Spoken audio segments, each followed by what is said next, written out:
আমি কীর্তন করি, এরা আমার স্টাফ। এদের সঙ্গে যদি আমার তালে না তাল মেলে তাহলে কি হবে? কাট। এরা আমায় ছেড়ে চলে যাবে, আমাকে আবার নতুন স্টাফ খুঁজতে হবে, অনেকটা সময় লেগে যাবে।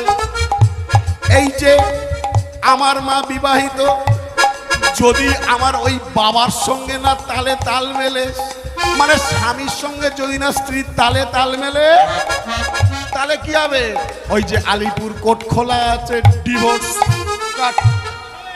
ছেলের সঙ্গে যদি না বাবার তালে তাল মেলে, বাবার সঙ্গে যদি ছেলের না তালে তাল মেলে, বাবা বলে দেবে আমার অ্যাকাউন্টে যা আছে তুমি পাবে না।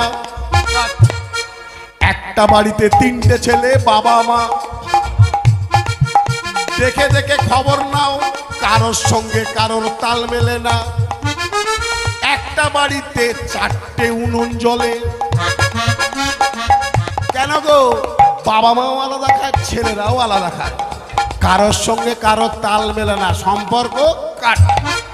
ভাই ভাইয়ে যদি না তাহলে তাল মেলে,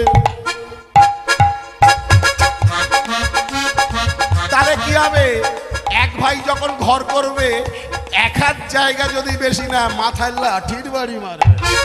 কেন? তালে তাল মেলে না বলে।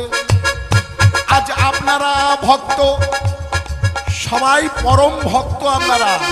আমার মহাপ্রভুর কৃপা, আমার নিত্যানন্দ প্রভুর কৃপা, আমার ভগবান শ্রীকৃষ্ণের কৃপা আপনাদের উপরে আছে বলেই আপনারা ঘুমের মায়া ত্যাগ করে, বিছানার মায়া ত্যাগ করে, এসির মায়া ত্যাগ করে, পাখার হাওয়ার মায়া ত্যাগ করে এসে এই হরিবাসরের ছেঁড়া চটে বসেছে।